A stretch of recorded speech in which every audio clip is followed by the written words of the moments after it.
Right. We are Good. live. Good morning, gorgeous Rosie. Good evening from Australia, Lauren. Lovely to see you. Um, Oh, we're so happy you're here. And I just wanted to jump on for a few minutes and just share a few moments of your authenticity, of your story, of your heart. We're so excited that you're coming to be with us in Ibiza later this year.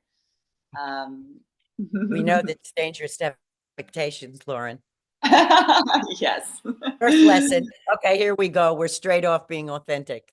Yes, exactly. So, I mean, we could spend hours, but why don't you just share a little bit about your yoga journey and, yeah, as little or as much as you'd like around what the practices have brought to your life?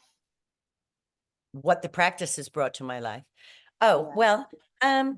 well, I'd say, most people that I think start getting into yoga think of yoga as asana. So they go to yoga classes where there's asanas. But for me, it was a very different journey. It didn't start out with asana. It started out with philosophy. So, of course, reading books and getting totally turned on by the wisdom. And so actually I think the first couple of years that I was immersed in a practice, my boyfriend and I went to Maine and we bought a 15-acre property deep in the woods in Maine.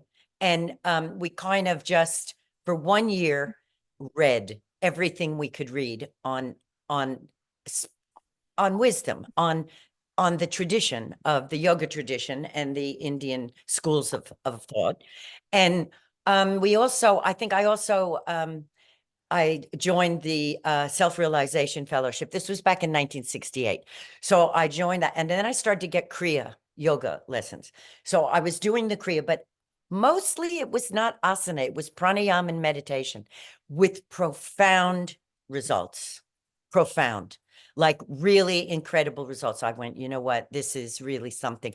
So what got me on the journey was the taste for the wisdom, jnana yoga, really, right? So then doing the practices and having incredible experiences. And then my boyfriend and I decided to go to India. So of course, then I got myself immersed in a lot of meditation at Vipassana and asana practice. And of course, I met my guru before that. So no asana involved with my guru. That was just really cutting away all the delusions very quickly, but still not a big asana practice, So then I started asana practice when I left my guru and went to Goa for 16 years. So the thing is, what has it brought me today? At 65, 65. At 76, I'm still very fit. I'm living here alone on a 20-acre property, doing everything. And more than anything, through all the vicissitudes of life, ups and down and everything, what has my practice brought me is basically, I'd say, let me give it a percentage. 88% of the time, peace of mind. There's still 12% where it can go a little bit pear-shaped now and again, but only short periods, very short periods. Huh? So, I mean, the practice has just brought me that kind of stability in your life, no matter what is going on. That is what sustains you. And all I can say when I'm lecturing is that, at my age, I feel like I've landed on my feet very, very well. And when I look around at a lot of people my age, I can't say that about many others. Fear of aging, still so many insecurities in their life. So a real rounded practice of study, of jnana yoga, of bhakti, of all of it, or every aspect of your yoga practice lands you well at the end of life. And I think that's the ultimate goal. Because, a lot of the yoga now, I mean, everybody's so beautiful and you're going to age. It's going to happen. And, I recently gave a lecture in one of the studios here, and I was saying, you're all very happy chanting Om Triambakam Yajamahe. Okay. Please, oh Lord Shiva, take away my fear of death. let me fall off the vine like a cucumber. And I said, you all learned the Sanskrit and you're chanting it, but you're afraid of a wrinkle. So, that you rush to get Botox, you want to do something because you're afraid of wrinkles. So, it's this aspect of my teaching that I like to bring out.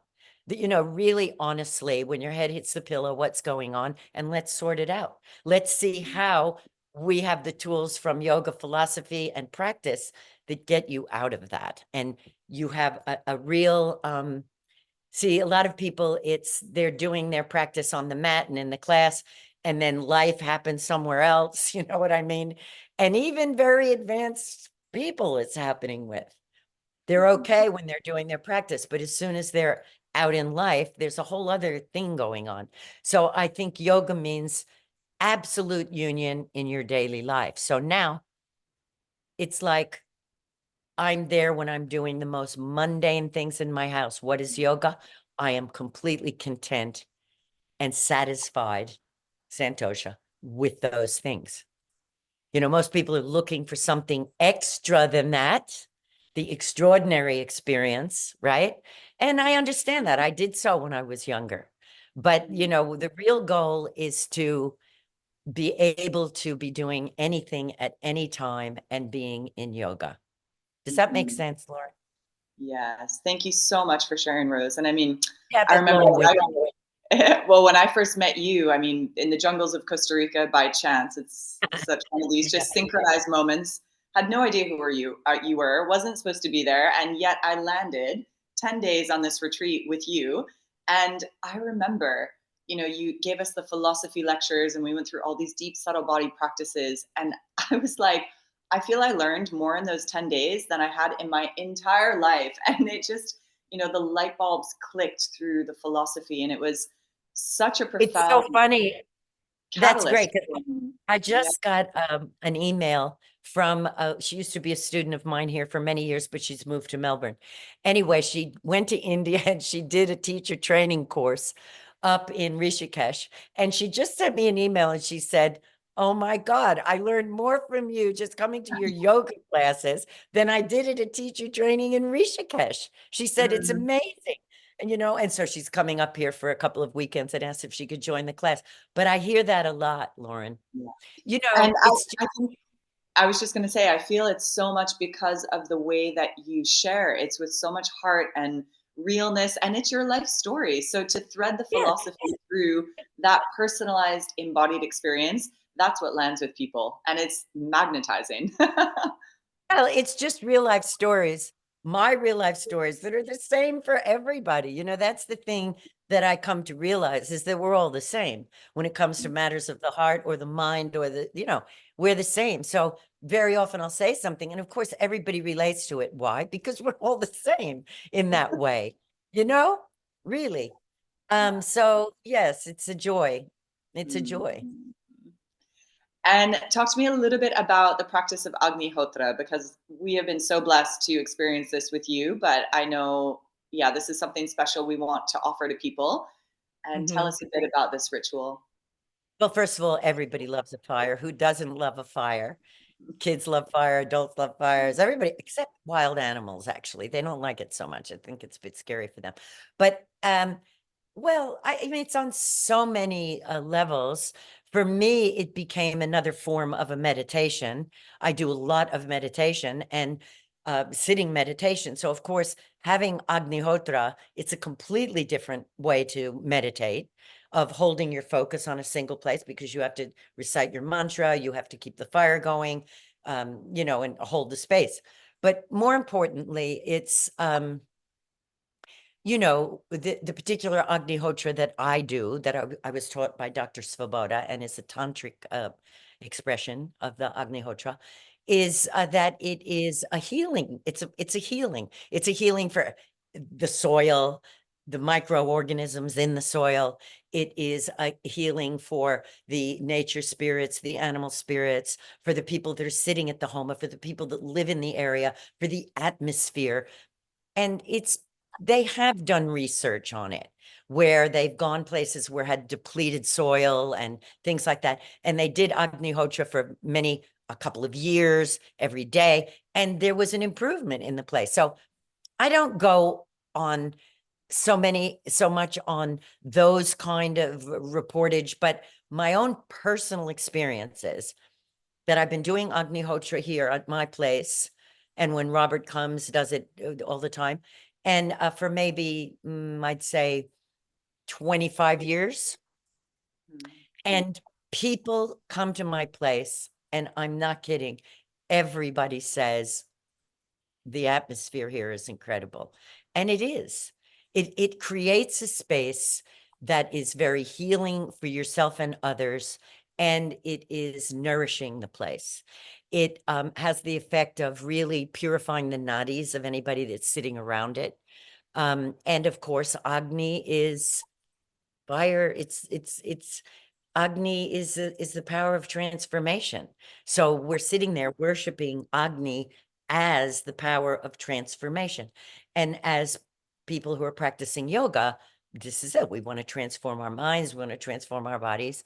So it is the power of transformation, and we're honoring that. Mm. Yeah, it's so And of course, beautiful. you're chanting, so the prana is circulating and you're Mhm. connecting with the particular deity. You're inviting that deity to possess you, the good qualities of of that deity, their energy to possess you. So on just so many levels, it's helpful. Yeah.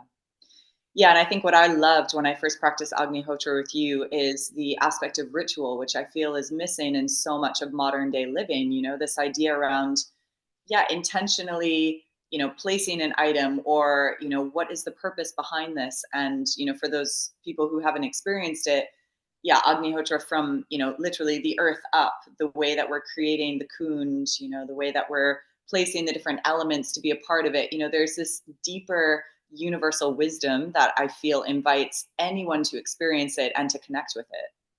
Well, and of course, the Agni Hotra and the whole setup represents, the microcosm of the entire cosmos. It represents a drastically reduced size of the whole cosmos. So you're kind of addressing so many things. But a point I wanted to make when you said, that it's a matter of ritual and loss in life, but and referring to what I said before about integrating it into your daily life, make everything a ritual. It Mm, doesn't, of course, the Agni Hotra is a very beautiful and amazing ritual that has brought so much into my life and the life of others. I get asked to do the Agni Hotra at many retreats now everywhere. And, everybody loves it. Of course, everybody loves it. And it's also everybody's chanting together. So there's this kind of unity that is very beautiful about it. But more than that, once you see the beauty of the ritual, incorporating that ritual, I do that almost in everything in my house that I do. mhm, Like you said, where placement of things. And it's like in Vastu, where they say your home is your second skin. Your home can be a tent. Your home can be a cave. Your home can be a mansion. It can be like my place, which is a beautiful wooden, handmade, beautiful place. It can be anything. But the ritual is that everything it has its placement. And you're mhm, doing that mindfully. That's a mhm, ritual. That is a ritual. When I mhm, place a plant, I do that, Lauren, mhm, you know, mhm, and the mhm. plants respond to it. Yeah, They respond. It's a yeah. ritual. You're ritualistically Mhm, placing it and looking after it in a certain way. So there's just so many things. Yes. And the Agni Hotra, of course, is, anyone can do it. Anyone can do it. Um, It can be very simple or it can be very complicated. So the one I do is more complex, but you can do a 5-minute Agni Hotra in the morning and in the evening, or just the morning, as they do in Vajragrama, where I have a house in India. They mm, do 5 minutes, they acknowledge the sun, huh? mhm, They acknowledge, Surya, rising of Surya, and they acknowledge the fire. So it can be very simple. Mm. mhm, mhm. So beautiful. And tell us a little bit, what is inspiring you right now in life, in your practice? What are some of the, yeah, I guess, teachings that feel very resonant for you? What are the teachings? I've studied so much, and it's now not a question of Okay, what's inspiring me right now? Right now, what's inspiring me is Lal Dade, her poetry of Lal Mm, Dade, because she's right on the mark. She's right on the mark about delusions and illusions. And um, I think at any stage of the game, we can get caught in delusions and illusions. Huh? mhm, And mhm. and so right now, what's inspiring me is remembering the teachings and applying them the moment I can. So, when I find myself getting a little bit caught in something, just to bring that into the forefront, all the teachings, empty the mind. The second the mind is getting too busy, or like you were saying, you're having thoughts about where you're going next, and you have to keep a check on that. It's constantly, it always boils down to one thing as far as that goes. What inspires me in my daily life and in my life now is the teachings of my guru, which are empty your mind. Freedom comes at the end of thought. How do you do that? That's very easy to say. So this is what inspires me is the moment you realize you're getting caught into thought, counter thought, you drop out and you become present. We know that already, but doing it is another thing. I was at Vipassana in India just last time I was there in January. And on the second day, I caught COVID. So it was quite challenging having COVID, sitting in silence, and also going through something quite emotional at the time. Now, I'm sure we can all relate to this. We all go through emotions. I'm not going to sit here and say it never happens to me. I get caught. So I got caught. I got caught, and it was kind of woe is me. And for 3 days, I also had COVID. So I was vulnerable. And I walked out, and one of the servers, who was a beautiful Tamil girl, it was only her second retreat, the Vipassana retreat, but she was serving. And she had gone out while we were on a break, and she wrote on the walkway in chalk, "Oh, you brave warriors, soon you will be masters of your mind." And if there's anything, the most important, for me, the most important aspect of my teachings is that to become masters of my own mind and become masters of your own mind. You're home free after that. Huh? Mm, Lauren, it's really the end all of it. Huh? And for me, that's it. So when you have a retreat, of course, there's people coming from all different places, and everybody has different issues, and we're all the same. So I like to find that common denominator and not be all woo-woo, spiritual fluff. I like to get right to the issues that are really, really meaningful for people to become free in their lives. Because I feel like I've landed well. I get caught now and again, but I'm out of the bear trap pretty quick. And Yeah, that's and what to get out of it's it quickly. Yeah. yeah. And I feel right now collectively what's happening, which is why I'm so excited to be offering this retreat, is that yeah, I mean, people have always been seeking, but especially now, with the amount of opportunity and option and stimulation in the world of all these different practices and things happening. And, it is really, as you say, just about coming back to those simple teachings, which are Coming grounded back in to basics. reality Oh my God. and Yes. just grounded in reality, and like, okay, how can we, yeah, move ourselves forwards now? It's not about in 5 years or once you have the certificate or once you go on one more retreat. It's like, okay, let's start No. now. And it's so simple. Start And living the truth that you understand. If you understand a certain truth, start living that. Okay, you're not going to, sometimes we all know about non-attachment, but we get attached all the time because we like all our little bondages to feel good. I mean, it's simple. It's really, and it's human. It's human, and I'm human, and that starts to happen with me. But I go, there you are, Mr. Delusion. There you are again. You know what I mean? You just have to call it for what it is. And it requires that sharpness of mind to see it when it's happening and get quicker and quicker and quicker at catching it. And Lauren, honestly, I have so many students, not only with my own yoga classes, but all the lectures that I do everywhere. And I'm around a lot of young women, and I see the struggle. I do. I do. With social media, with all of it. So we're gonna we're going to delve deep into a lot of the real things, in a fun way. You know me, I make it funny. Yeah, yeah. No, and You I'm got just to so laugh in grateful. the end. Huh? Absolutely. I'm just so grateful because we need, women of your age sharing and speaking up and being, these beautiful lighthouses for us. And I just think, I don't know, it's really, yeah, it's just something that I'm so excited to be able to offer people. It's very rare. And I think you just fully own and are embodied in this phase of your life. And it's one of the most precious gifts that you can give to people. You are living your reality and your truth, and you are bold enough to be sharing about it. And Yes, it's and at 76, I realized that there's not that much longer left. You know what I mean? So you get really serious about getting your shit together at this stage of the game. You know what I mean? Because you want your exit to be graceful and to be, like I watched my guru leave his body. So I have some inclination that it can be done like that. And so, just eliminating the fear, all those things. So yes, yeah, it's a good thing. Can't wait. I'm so excited. We're going to have such a juicy week together. Thank you Yeah. so much, Rosie, for just being you Yeah. and sharing your heart with so much, yeah, authenticity and realness and humor and love and laughter. It's such a gift. Thank you, Lauren. And thank you for Oh, inviting me to join you on this. Yeah, it's a real pleasure for me. we'll see you And I soon. get to go to Spain again. So exciting. Okay, Oh, darling. thanks, Rosie. Speak very soon. Okay, see you soon. Love you. Love you too. Okay.